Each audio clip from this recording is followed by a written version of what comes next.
ابدأ.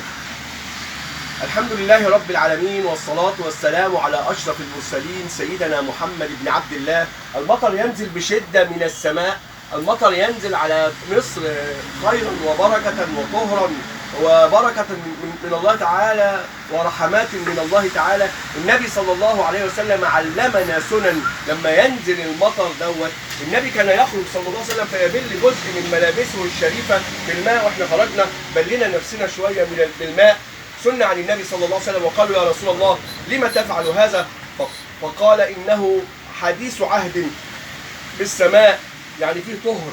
الدعاء ساعة نزول المطر مستجاب. نتعلم سنن النبي صلى الله عليه وسلم، ان الحبيب صلى الله عليه وسلم يبدأ يدعو الله سبحانه وتعالى ساعة نزول المطر. دخل رجل على النبي صلى الله عليه وسلم وهو يخطب الجمعة قال يا رسول الله حبس عنا الماء، اسأل الله أن ينزل علينا المطر. فينزل المطر من السماء على المدينة المنورة أسبوعا كاملا إلى الجمعة التي بعدها. الجمعة التي بعدها جاء نفس الرجل إلى النبي صلى الله عليه وسلم قال يا رسول الله سنغرق وتتهدم بيوتنا، ادعو الله أن تنكشف هذه المياه بعيدا عنا. فقال النبي صلى الله عليه وسلم اللهم حوالينا ولا علينا، اللهم على الجبال والأكام والضراب يا رب العالمين. فانكشفت الأمطار بعيدا عن المدينة المنورة، وأصبحت تمطر حول المدينة بدعاء النبي صلى الله عليه وسلم. النبي صلى الله عليه وسلم أخبرنا أن كل قطرة ماء تنزل من السماء ينزل معها مطر. هناك ملك عظيم اسمه الرعد، ويسبح الرعد بحمده والملائكة من خيفته. نعلم أن الرعد ملك عظيم، وأكبر من سيدنا الرعد هذا الملك العظيم أيضا هناك ميكائيل عليه السلام، ملك عظيم خلقه الله ليكيل الماء فينزل الماء بقدر من السماء. هقول لك على معلومة حلوة جدا.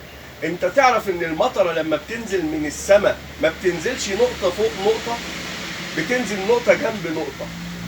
بص على عربية واقفة كده، هو المطره بتنزل على الازاز ما بتنزلش في نفس النقطة، بتنزل جنب بعض، لان كل نقطة مية بتخش في مكان غير المكان اللي فيه نقطة المية التانية. يا جماعة قدرة عظيمة، قدرة من الله رب العالمين سبحانه وتعالى ساعة نزول المطر.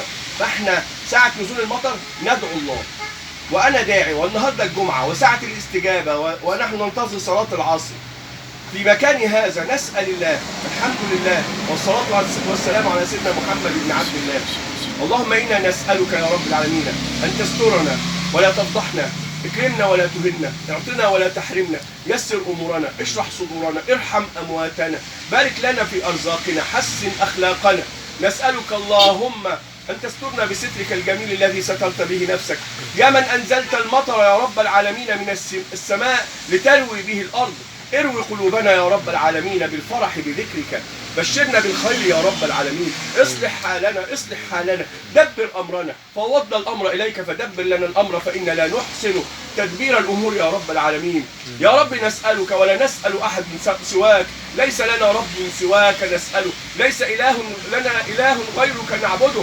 نسالك وانت العليم بحالنا، ارحم ضعفنا، ارحم ضعفنا، داوي يا رب العالمين جراحنا يا رب العالمين، اشفي امراضنا، عافي ابداننا، استر اعراضنا، احفظ اولادنا وبيوتنا ونفوسنا، اصلحنا يا رب العالمين، اصلح قلوبنا. اللهم نسالك يا من انزلت المطر اصلاحا للارض ان تصلح قلوبنا، اصلح قلوبنا، اخرج منها حب الدنيا وكل حب ليس بحبك يا رب العالمين، اخرج من قلوبنا كل حب يا رب العالمين تتعلق به القلوب سواك. ارحم يا رب العالمين هذه الامه، امه النبي محمد صلى الله عليه وسلم، واجمع شملها ووحد صفها.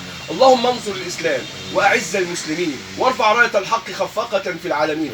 احفظ بلادنا اجمعين، اللهم احفظ مصر واهلها، احفظ بلاد العرب اجمعين، بلاد المسلمين اجمعين، احفظنا يا رب العالمين واصلحنا لك يا كريم. اغفر لنا ما قد كان منا، اغفر لنا ما قد كان منا، اغفر لنا انك انت الغفور الرحيم، واعف عنا يا من تحب العفو. نسالك نسألك الآن أن تعفو عنا فاعف عنا.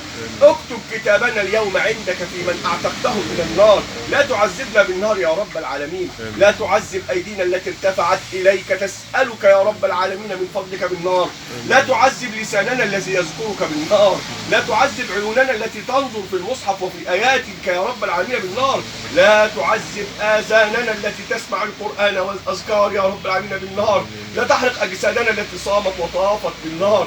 لا تحرق قلوبنا التي عبدتك ووحدتك بالنار. لا تحرق جباهنا التي سجدت لك يا رب العالمين لوحدانيتك يا رب العالمين بالنار. اعفو عنا اعفو عنا. نسألك اللهم في هذه الجمعة ساعة نزول المطر يا رب العالمين أن تعفو عنا فاعفو عنا يا الله يا الله يا الله يا ملك الملوك. سبحانك اغفر لنا ما قد كان منا واعف عنا. اصلح حالنا دبر أمرنا ارحم أمواتنا. اهدي نساءنا وبناتنا وشبابنا وأولادنا يا رب العالمين. اهدي كل رجل لزوجته وكل زوجة لزوجها يا رب العالمين. املأ بنورك وبذكرك بيوت المسلمين. عمر بيوت المسلمين يا رب. عمر بيوت المسلمين. اهدي المسلمين كل المسلمين. اهدي المسلمين كل المسلمين يا رب العالمين. ووسع الرزق على الناس أجمعين. وصل على النبي محمد وآله وصحبه أجمعين. أنت أكبر أنت أعظم يا رب العالمين. وسلام على المرسلين والحمد لله رب العالمين. والسلام عليكم ورحمة الله وبركاته.